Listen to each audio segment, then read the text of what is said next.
There is a quiet ritual that happens in roughly 70 million American kitchens every week. Someone stands in front of a pantry shelf crammed with red and yellow and blue cardboard boxes. They reach for a familiar rectangle, twist the metal tie, and pour out a mound of pale yellow strands into a boiling pot. The brand on the front feels like an old friend. The box promises Italy. The picture suggests tradition. The recipe on the back calls for nothing more than boiling water and a jar of sauce. And most shoppers never look twice at the back. That is exactly where the problem hides.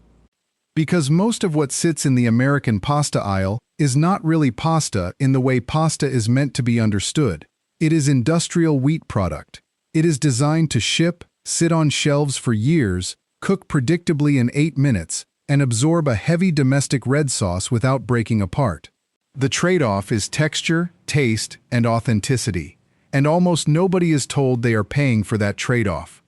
When you flip the box and read the ingredient line carefully, the story starts to surface. Some of the most popular brands in the country do not begin with a single ingredient: durum wheat semolina. They use a blend of refined semolina and plain durum flour, then compensate with added iron and B vitamins. That enrichment is not a sign of craftsmanship.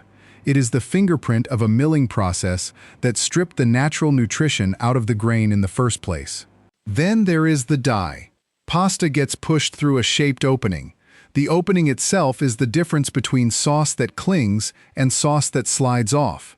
Traditional bronze dies give a rougher surface. Industrial Teflon dies glide more efficiently, but they leave a surface so smooth that sauce pools and runs. Most American supermarket pasta comes off Teflon dies. Most authentic Italian pasta still comes off bronze. And then there is origin. Made in Italy used to mean something measurable. Today, a substantial share of Italian-style boxes sold in the United States is filled in Iowa and in Ontario and in Missouri. The packaging keeps the tricolor, keeps the rural farmhouse illustration, keeps the cursive font, but the line of small text tells a quieter truth. This is not a video about pasta snobbery.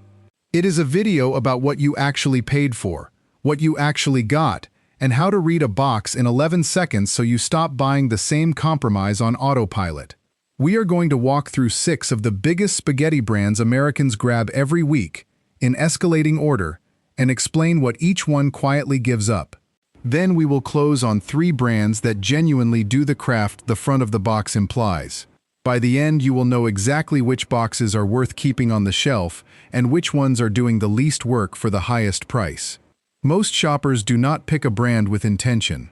They reach for a familiar rectangle on the shelf, the kind with the tricolor stripe and the tall ribbon of yellow grain across the front, the box they grabbed last week, and the week before that, and every week before that, for 20 years. That familiarity is doing the selling, not the pasta inside it. Brand number 6 is the standard America boxed spaghetti most people grew up eating. What it is, in practice, is a blend. The ingredient line on its products reads durum wheat semolina, durum wheat flour, and a list of added vitamins and added iron. That blend matters more than it sounds. Pure durum semolina is the heart of authentic pasta. Blending it with a softer, more refined durum flour produces a dough that extrudes cleaner, dries faster, and ships more cheaply. The texture difference is subtle but real. The strands come out of the pot smooth, slick, almost slippery. Sauce tends to slide rather than grip. To make up for what the milling process pulled out of the wheat, the company adds back synthetic iron and B vitamins.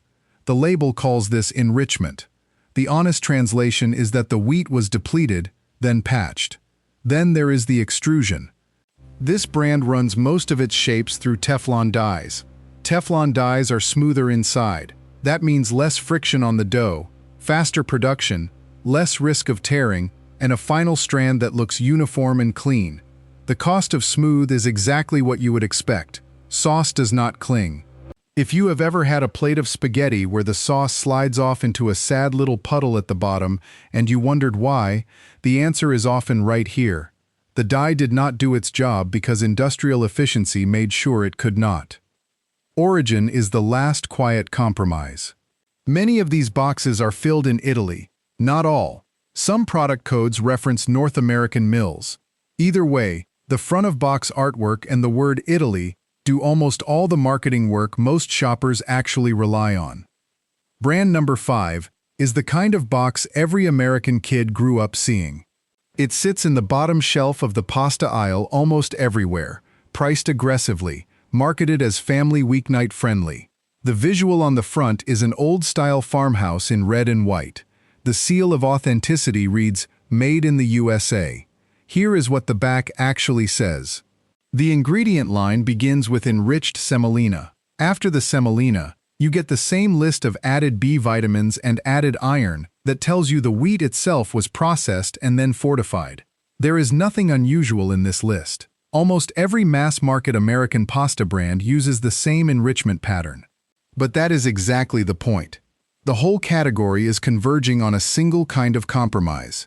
Milled, stripped, fortified, extruded smooth, dried fast, shipped cheap, and dressed as tradition. The bigger concern with brand number 5 is what it does not say. The packaging implies farmstead heritage. The recipe on the back implies an Italian Sunday table. The product is closer to a commodity. Texture is bland. The strands come out soft, slimy if cooked a minute too long, and the surface is too smooth to carry anything heavier than a thin marinara.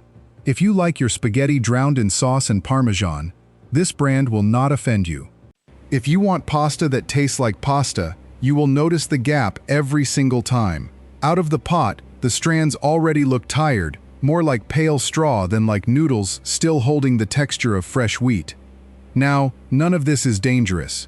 No one is going to argue this brand is unsafe to eat. But there is a real difference between safe and worth your money.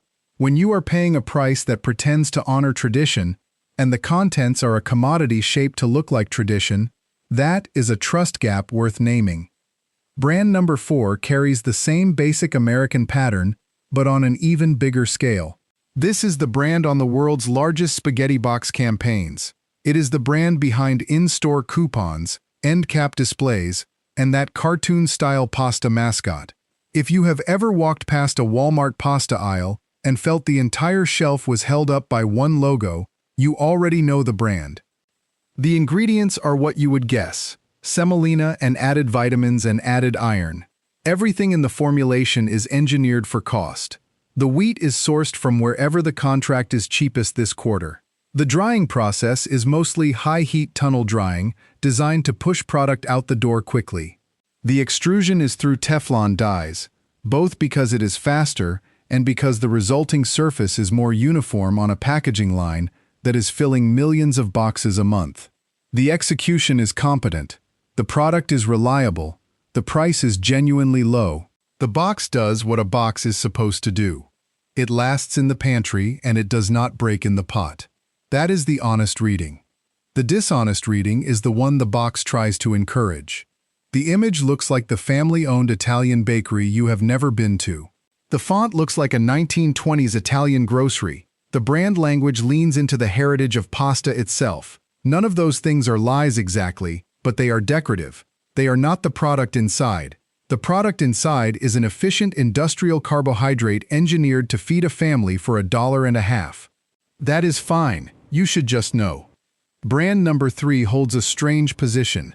It carries the look of authenticity more carefully than the previous two, but the recipe has started drifting in the same direction. The front of the box is not loud. The art is restrained.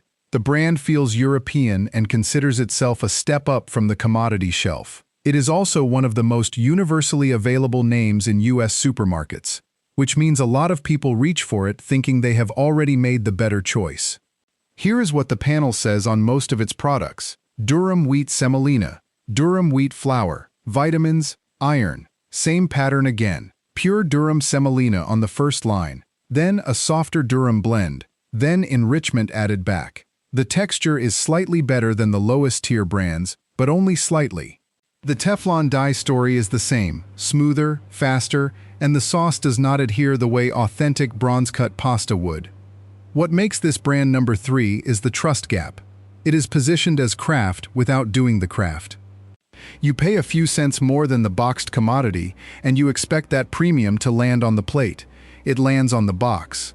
Inside the box, the experience is similar enough to the cheapest brand that if you ate them in identical sauces, you might struggle to tell them apart in a blind test. That is not because there is no difference. There is. It is because the meaningful difference lives in the absence of craft choices the brand has not made. This is a good moment to pause on the row, because as we climb the list, the same pattern keeps repeating. You saw it in brand 6. You saw it in brand 5. You saw it in brand 4. Now you have seen it in brand 3.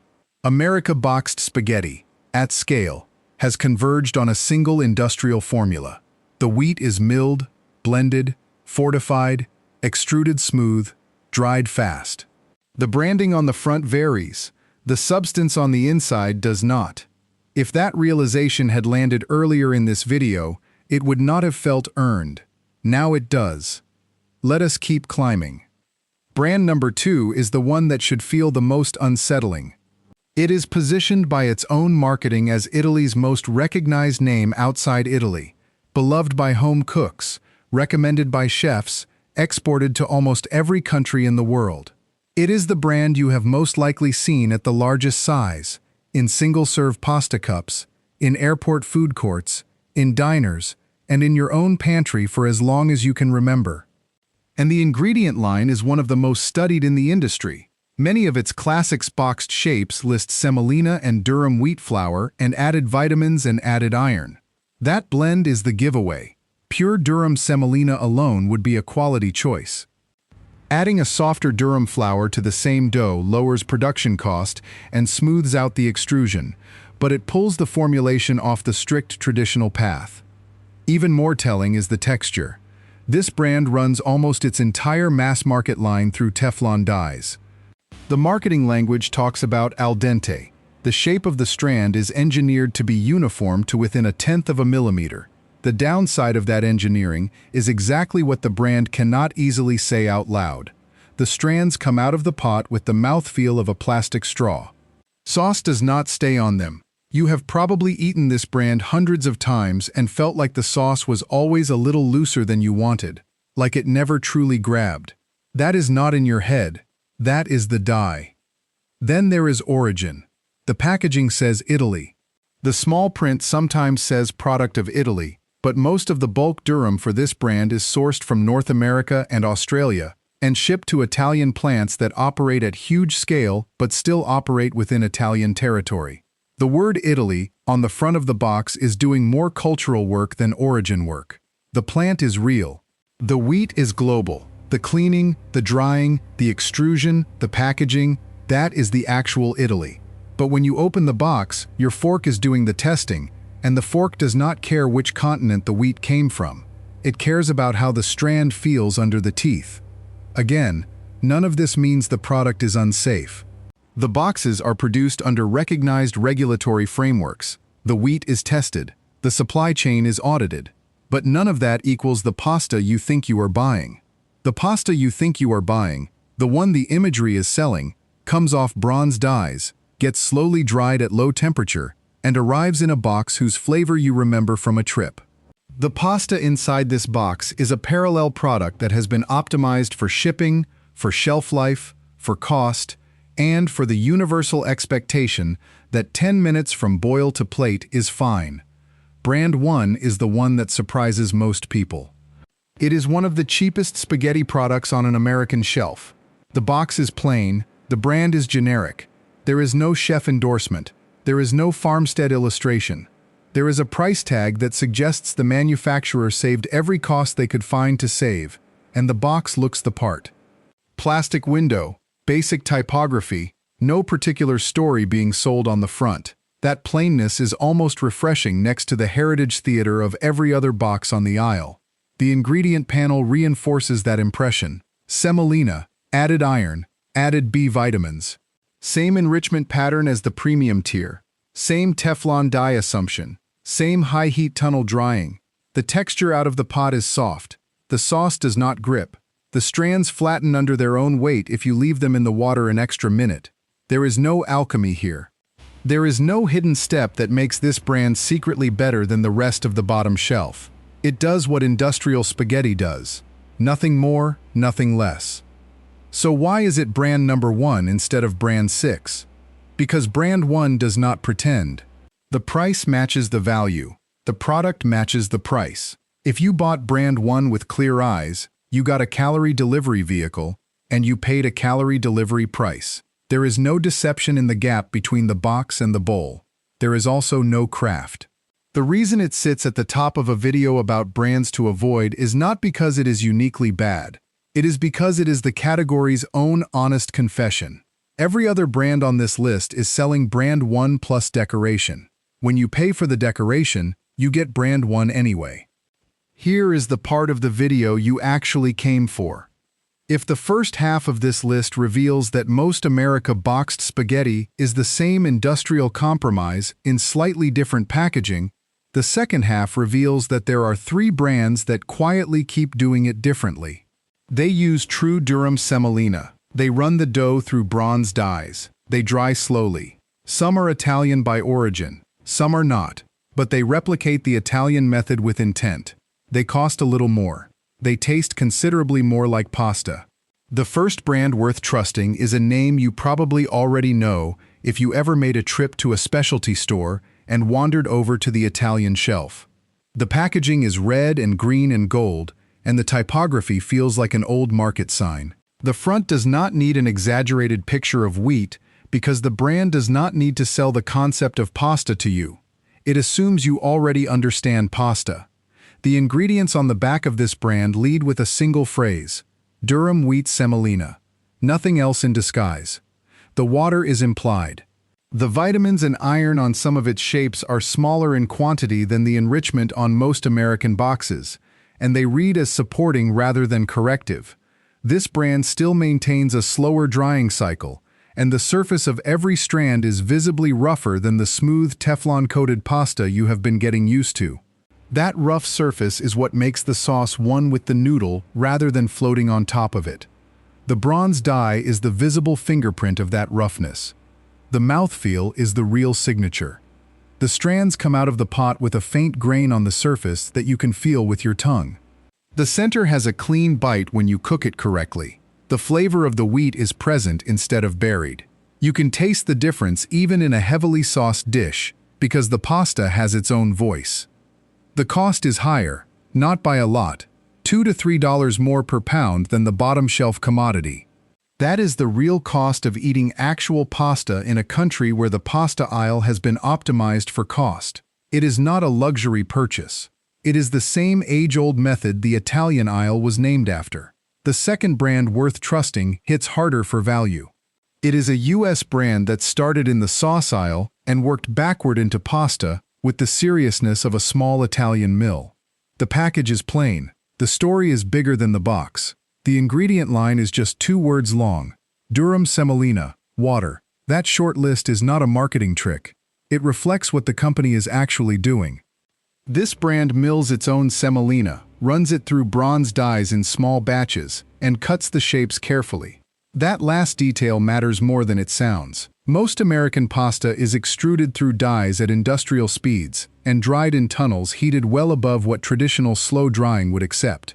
The result is a strand that is technically the right thickness but feels hollow in the center and slick on the outside. By dropping the production speed and using a small batch bronze die method, this brand keeps the rough surface and the dense center. Even the way the strands look in the box is different. They feel heavier in your hand. When you bend one, it snaps hollow instead of bending limp. The price per box is more than double the cheapest commodity pasta. Americans used to see that as a luxury. The honest framing is the inverse. The cheapest pasta is the luxury. It charges you the price of a craft and gives you the product of a commodity. The more expensive brand charges you what the craft costs up front, so you stop overpaying in disappointment. The third brand worth trusting is the most traditional of the 3. It carries the small-town mark of Pasta di Gragnano PGI, which is a protected geographical indication that ties the product to a specific place and a specific method. To use the mark, the pasta must be produced in Gragnano, must be made from durum wheat semolina of certain quality, must be cut in bronze, and must be dried slowly at low temperature. That is a regulatory floor, not a marketing promise. The ingredients on the back of this brand are not impressive on paper: durum wheat semolina and water. The difference is in what that short list protects. The PGI certification prevents shortcuts. The brand cannot switch to Teflon dyes. The brand cannot substitute a softer durum blend for pure semolina. The brand cannot dry fast at high heat to save cost. Every step of the production is anchored to a place and to a method that has been around for over a century. The pasta looks rustic. The surface is visibly textured. The strands have a faint golden hue that comes from the wheat itself rather than from added color. Out of the pot, the strands grip the sauce tightly. The bite is firm, even after 9 or 10 minutes in boiling water if you have salted the water properly. Most of all, the flavor of the wheat is present. You do not need sauce to enjoy it. A little olive oil and a sprinkle of salt will hand the pasta the stage. The price is similar to or slightly below the previous two brands. The value is the highest of the three because you are buying a regulated craft product, not a self-reported craft product. The label is not the only protection here. The geographical indication is. Now the framework. Before we walk into it, keep one thing in mind. The pasta aisle is built to slow you down visually and speed you up mentally. The eye grabs color. The hand grabs familiar shapes. Most boxes are designed for that 2-second grab. What you are about to do is reverse it. You will turn the box over, and for 11 seconds you will treat the back of the box as the only source that matters. When you walk into the pasta aisle next week, you can do this in 11 seconds. Pick up the box. Look at the ingredient line. If semolina is preceded by the word enriched, the pasta has been milled in a way that needed fortification. If you see durum wheat semolina alone, or as the dominant ingredient, you have a better starting point. If there is also durum wheat plain flour after the semolina, the producer is blending for cost.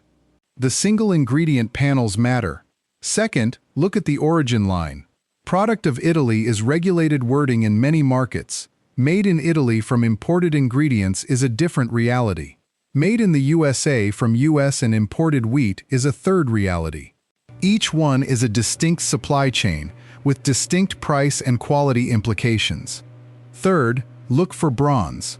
The words bronze, trafilata al bronzo or trafalatura bronzo, on the package mean the dough was pushed through a rougher die. If the packaging is silent on the die, it is almost certainly Teflon. Premium pasta brands rarely leave this detail off because it is their main quality differentiator. Fourth, feel the box. Genuine bronze-cut pasta often feels heavier and more compact. The strands have a rougher look through the window. Smooth, perfectly uniform strands almost always came off Teflon. Fifth, look at the cook time and the result after the cook. If the cook time is the lowest in the category and the strand does not retain a firm center, the pasta was probably dried fast. Slow-dried bronze pasta holds its bite at 10 minutes. Fast-dried Teflon pasta is best at 7 and turns soft quickly after that. The takeaway is the rule we want to leave you with. You thought the front of the box was doing the work. It was always going to. The real difference is happening on the back. In the ingredient list, in the die, in the origin. The aisle is set up to reward the brand that pays for the best shelf position. Your pasta does not have to reward that brand back. Most spaghetti on American shelves today is the same compromise in different packaging. 3 brands keep doing the craft. The aisle will still look almost identical tomorrow. You will just know which side of the compromise you are on. Drop a comment with the brand you usually reach for. Tell me whether the back of the box matches what the front was selling. If you want, send the next aisle you want walked through, and we will do exactly what we did here. Read the front, read the back, expose the gap, and make sure your next box is the one worth opening.